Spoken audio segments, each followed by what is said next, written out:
வணக்கம் மேம். வணக்கம் மேடம். என் பேரனோட கல்யாணம் எல்லா டிவியிலயும் பத்திரிகையிலயும் வரணும். அதுக்காக தான் உங்க எல்லாரையும் வரவழைச்சிருக்கேன். இந்த கல்யாணத்துல நடக்கிற எல்லா சம்பவங்களையும் அழகா படம் பிடிச்சு ஓகே மேடம். நாளைக்கே உங்க டிவியிலயும் பத்திரிகையிலயும் தொழில் அதிபரான ஆண்டாள் அம்மாளுடைய பேரனின் அசத்தல் திருமணம் அப்படின்னு தலைப்பு செய்தியா வரணும். சரி மேடம். சரி, நீங்க உள்ள போங்க.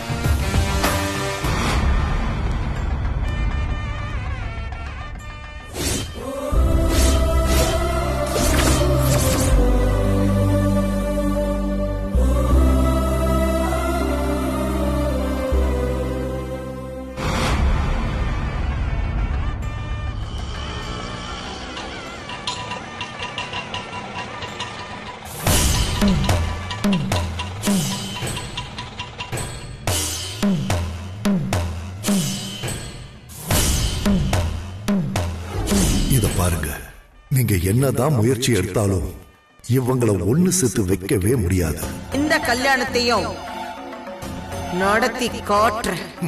இல்லம்மா, உங்களால் அது நிச்சயமா முடியாது. இந்த கல்யாணம் நடக்காதுங்கிறது தான் விதி.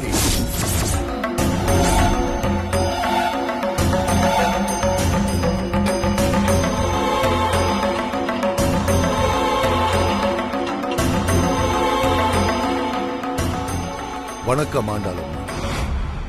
நீங்க அழைக்காமலே நான் எதுக்காக இங்க வந்திருக்கேன்னு பாக்குறீங்களா? வேற எதுக்கு வந்திருப்பேன்? என்னமோ பெரிய ஜோசிய சக்கரவர்த்தி மாதிரி இந்த கல்யாணம் நடக்காதுன்னு என்கிட்ட சவால் விட்ட. ஆனா நான் இந்த கல்யாணத்தை ரொம்ப சீரும் சிறப்புமா நடத்திக்கிட்டு இருக்கேன். அதுக்காக தான் என்கிட்ட மன்னிப்பு கேட்டுட்டு போலான்னு வந்திருப்பேன். ஆக்சுவலா உன் மேல கோவம் தான் படணும். ஆனா இன்னைக்கு நான் ரொம்ப சந்தோஷமா இருக்கேன். அதனால பரவாயில்ல, பொழைச்சு போன்னு உன்னை நான் மன்னிச்சு விடுறேன். உள்ள போய் உட்கார்ந்து கல்யாணத்தை பார்த்துட்டு வயிறார சாப்பிட்டுட்டு போ.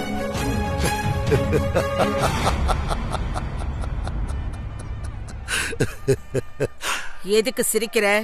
நீங்க சிரிக்கிற மாதிரி பேசினா நான் எப்படி சிரிக்காம இருக்க முடியும்? என்ன உளர்ற? ஆண்டாளம்மா, நீங்க நினைக்கிற மாதிரி நான் உங்ககிட்ட மன்னிப்பு கேட்டு இந்த கல்யாணத்துல கலந்துக்கிறதுக்காக வரல. வேற எதுக்கு வந்திருக்க? நான் கணிச்ச கணிப்ப மீறி இந்த கல்யாணம் எப்படி நடக்குதுன்னு பார்க்கத்தான் வந்திருக்கேன். வாய மூடியா. நல்ல காரியம் நடக்கிற இடத்துல கத்த வேணாமேன்னு பாக்குறேன். நீ எவ்வளவு பெரிய ஃப்ராட் ஜோசியர்னு உன்னை சந்திச்சுட்டு போன மறுநாளே எனக்கு தெளிவா தெரிஞ்சிடுச்சு. என்ன தெரிஞ்சிடுச்சு? நான் அன்னைக்கு உங்ககிட்ட சொல்லி அனுப்புன மாதிரி மறுநாள் காலையில 9 மணிக்கு நான் எழுதி கொடுத்த லெட்டரை நீங்க படிச்சு பாத்தீங்களா? படிச்சேன். அப்ப கண்டிப்பா நான் அந்த லெட்டர்ல எழுதி இருந்த விஷயம் நீங்க அந்த லெட்டரை படிச்ச அடுத்த நிமிஷமே நடந்திருக்கணுமே. நடந்துச்சு, நல்லாவே நடந்துச்சு. நீ அந்த லெட்டர்ல என்ன எழுதி இருந்த? அதான் நீங்க அதை படிச்சேன்னு சொல்றீங்களா? அப்ப நீங்களே சொல்லுங்க, நான் அதுல என்ன எழுதி இருந்தேன்? நீ அந்த லெட்டர்ல நான் இந்த கல்யாணத்துக்கு செய்ய கொடுத்திருந்த தாலி கடைசி வரைக்கும் சரியா அமையவே அமையாதுன்னு தானே எழுதி இருந்த. நான் அந்த லெட்டரை படிச்சு முடிச்ச அடுத்த நிமிஷமே எங்க ஆசாரி போன் பண்ணி தாலி ரொம்ப அழகா அமைஞ்சிருக்குன்னு சொன்னாரு.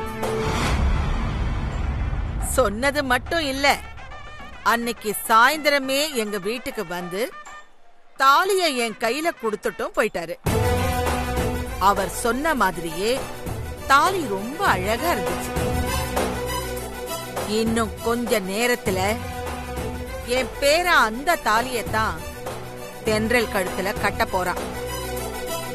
அப்ப நீயே பார்த்து ரசிச்சுக்கோ தாலி எவ்வளவு அழகா அமைஞ்சிருக்குன்னு. இல்ல, நீங்க சொல்றதெல்லாம் ரொம்ப தப்பா இருக்கு. நான் சரியாதான் சொல்லிக்கிட்டு இருக்கேன். நீ தப்பான ஜோசியர் இல்லையா? அதான் நான் சொல்றதெல்லாம் உனக்கு தப்பு தப்பா படுது. இல்ல, ஒண்ணு நீங்க என்கிட்ட பொய் சொல்லியிருக்கணும், இல்ல நடந்தது அப்படியே மாத்தி சொல்லியிருக்கணும். எதை மாத்தி சொல்றேங்கிற? அந்த லெட்டர்ல நான் நீங்க சொல்ற மாதிரி தாலி சம்பந்தமா எதுவுமே எழுதல.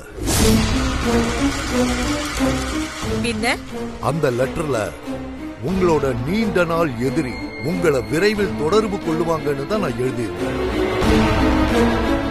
நீங்க அந்த லெட்டரை படிச்ச அடுத்த நிமிஷம் நான் அந்த லெட்டர்ல எழுதியிருந்தபடி உங்களோட நீண்ட நாள் எதிரி யாராவது உங்களை நேர்லயோ இல்ல போன்லயோ நிச்சயமா தொடர்பு கொண்டிருப்பாங்க.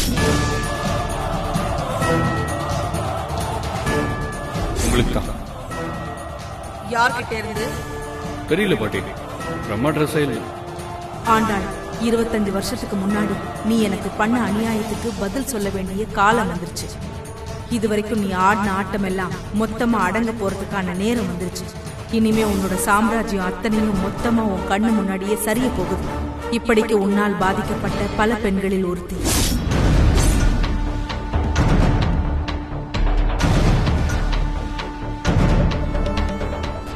அப்ப இந்த ஆள் சொல்ற விஷயம்தான் அந்த லெட்டர்ல எழுதி இருந்துச்சா? ஆனா நான் படிச்சப்போ அதுல தாலி விஷயம் தானே எழுதி இருந்தது. அப்படின்னா லெட்டரை யாராவது மாத்தி எழுதி வச்சிருந்தாங்களா? யார் மாத்துறாங்க? எதுக்காக மாத்துறாங்க? என்ன ஆண்டாளம்மா, என்கிட்ட அடுத்து என்ன பொய் சொல்லலாம்னு யோசிக்கிறீங்களா? இதோ பாருங்க, நீங்க பொய் சொன்னாலும் நான் கணிச்ச கணிப்பு மாறவே மாறாது. இப்பவும் சொல்றேன், ஜாதகப்படி உங்க பேரன் ஆகாஷுக்கும் தென்றலுக்கும் நிச்சயமா இந்த கல்யாணம் நடக்காது. நடக்காத இந்த கல்யாணத்தை நான் கடைசி வரைக்கும் அமைதியா இருந்து கண்ணார வேடிக்கை பார்த்துட்டு போலான்னு தான் இப்ப நான் இங்க வந்திருக்கேன். உள்ள இருக்க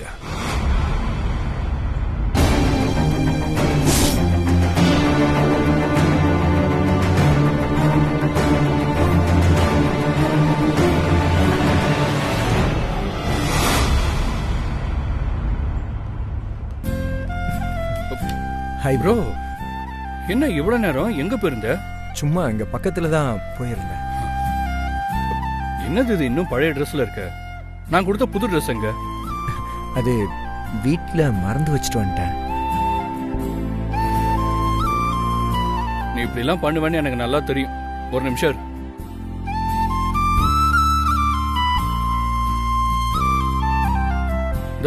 இத போட்டுட்டு வா. இல்ல பரவாயில்ல, இருக்கட்டும். போட்டுட்டு வா ப்ரோ.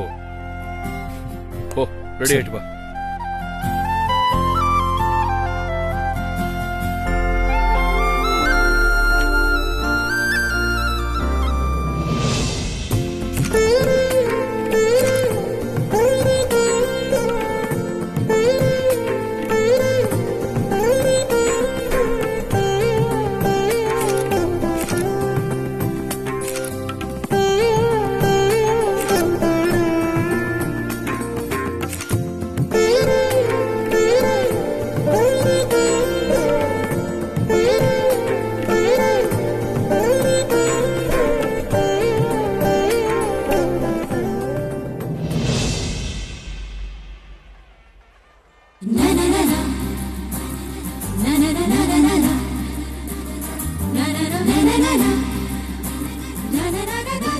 ப்ரோ, இது செமையா இருக்கு.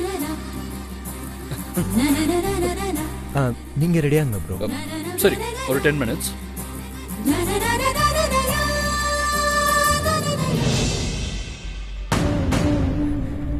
அம்மாவை காலையில இருந்து பார்க்கவே இல்லையே. ரூம்ல இருந்து வெளியவே வரல. காலையில அவங்க சாப்பிட்டாங்களா இல்லையான்னு கூட கேட்கலையே. முதல்ல அம்மாவை பார்த்து அவங்க கிட்ட சாரி கேட்டு அவங்கள சமாதானப்படுத்தணும்.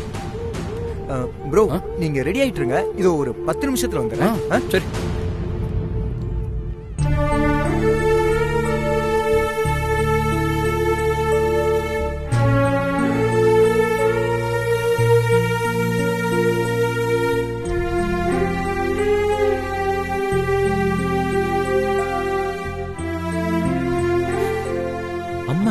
அந்த ரூம்ல தானே தூங்கிட்டு இருந்தாங்க. தலைவலின்னு படுத்துக்கிட்டு இருக்கிறதா சொன்னாங்க. ஒருவேளை இன்னும் தலைவலி சரியாகலையோ, டைம் போறது கூட தெரியாம அசந்து தூங்கிட்டு இருக்காங்களோ.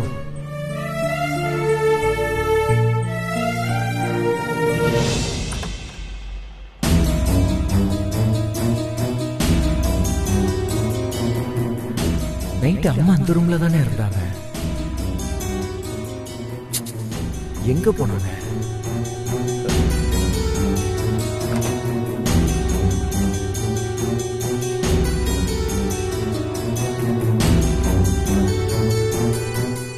அம்மாவை இங்க காணோம். எங்க போயிருப்பாங்க?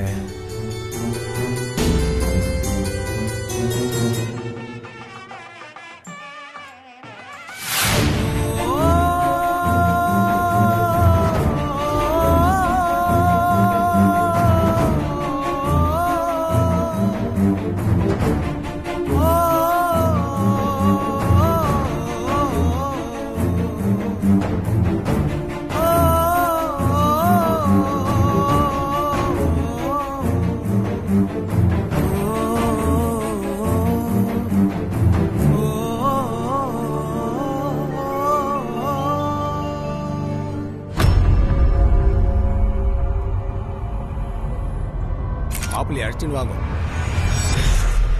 மகாகணாதிபதியே நமோ நம ஸ்வாஹா.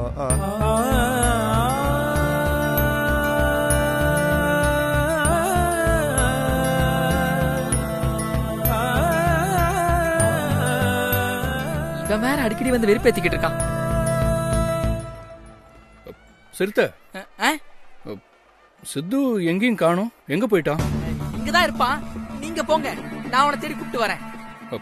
அப்படியா? கொஞ்சம் சீக்கிரம் வா. ஓகே.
ரெஸ்ட் ரூம் எங்க இருக்கு?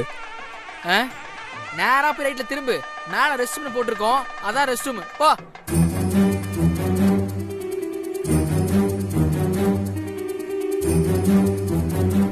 டேய் சிறுத்தை, டேய் அம்மாவை பாத்தியாடா? டேய் உன்னதான்டா கேக்குறேன், அம்மாவை பாத்தியா? காலையில இருந்து உங்களை பார்க்கவே இல்ல. மண்டபம் ஃபுல்லா தேடிட்டு அம்மா இல்ல. நீ அவங்களை எங்கேயாவது பாத்தியா? தெரியல. ஒரு வேளை வீட்டுக்கு போனாலும் போயிருப்பாங்க. என்னடா சொல்ற? பின்ன எனக்கே இங்க இருக்க பிடிக்கல, அவங்க மட்டும் எப்படா இருப்பாங்க? நீ எல்லாம் ஒரு மனுஷனாடா? உன்னைய திண்டல சேர்த்து வைக்கிறதுக்காக அம்மா எவ்வளவு போராடினாங்க. ஆனா நீ கடைசி வரைக்கும் அவங்களை புரிஞ்சுக்கவே இல்லையாடா? இதோ இப்ப ஆகாஷ்க்கும் திண்டலுக்கும் கல்யாணமே நடக்க போகுது. அந்த ஆகாஷ் மனமேடைக்கே போயிட்டான். ஓ போய் மைக்க பிடிச்சுக்கிட்டு ஆனந்தம் ஆனந்தம் பாடும், மனம் ஆசையின் ஊஞ்சலில் ஆடும் பாட்டு பாடு. போடா, நீ அதுக்கு தானே வந்திருக்க. இந்த கொடுமையெல்லாம் எப்படி அவங்களால பார்க்க முடியும்? அதான் கிளம்பி போயிட்டாங்க. டேய் போடா, இத பார்த்தாலே எனக்கு பத்திக்கிட்டு எரியுது. டேய் அம்மா என்கிட்ட சொல்லாம வீட்டுக்கு போயிருக்க மாட்டாங்க. மண்டபம் ஃபுல்லா தேடிட்டேன், அவங்களை எங்கேயுமே பார்க்க முடியல. அம்மா கண்டிப்பா இங்க எங்கேயோ தான் இருக்காங்க. அவங்க ஏதோ ஆபத்துல இருக்காங்களோன்னு எனக்கு தோணுதுடா. இப்ப எதுக்கு நீ சம்பந்தம் இல்லாம ஆபத்துக்கு பத்தி பேசிக்கிட்டு இருக்க? அம்மாவுக்கு என்ன ஆபத்து இருக்க போகுது? டேய் தெரியலடா, ஆனா என் உள் மனசு அப்படித்தான் சொல்லுது. எனக்கு என்னமோ பயமா இருக்குடா. டேய் என்னடா சொல்ற? இதை ஏன் நீ முன்னாடியே சொல்லல? சரிடா, நீ ஒரு பக்கமா தேடு, நானும் போய் அம்மாவை தேடுறேன். போ.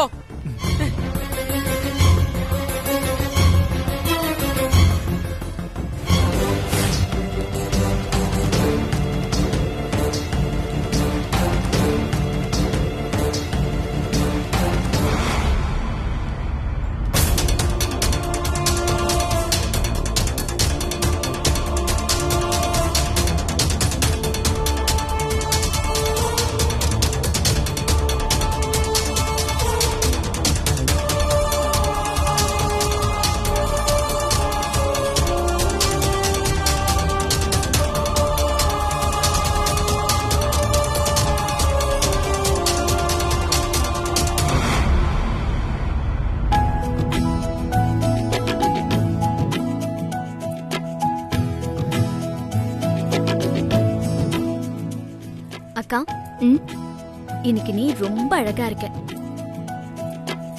கல்யாண கலை ஸ்டார்ட் ஆயிடுச்சு போல. ஏய், கிண்டல் பண்ணாத. அக்கா, நான் உண்மையை தான் சொல்றேன். இன்னைக்கு நீ ரொம்ப அழகா இருக்க. அம்மா, பூர்ணியும் சிவாவும் எங்க? அங்கதான் வெளியில ஏதாவது விளையாடிட்டு இருப்பாங்க. ரெடி ஆயிட்டியா தென்றல்? ரெடிப்பா. சீக்கிரம் ரெடி ஆகுமா?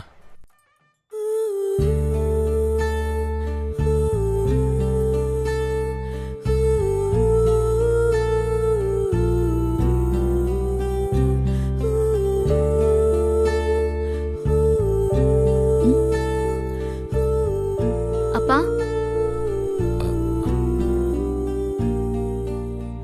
காலையில இருந்து பாக்குறேன். ஏன் ஒரு மாதிரி இருக்கீங்க? என்னாச்சுப்பா, சொல்லுங்க. அது தென்றல், ராத்திரியெல்லாம் சரியா தூங்கல இல்லையா? அதான் உனக்கு அப்படி தெரியுது. வேற ஒண்ணும் இல்லம்மா. மா, இங்க வாங்க. என்ன? நானும் பாத்துட்டு இருக்கேன். உங்க 2 பேர் முகமும் சரியில்லை. நீங்க ஏதோ என்கிட்ட மறைக்கிற மாதிரி தெரியுது.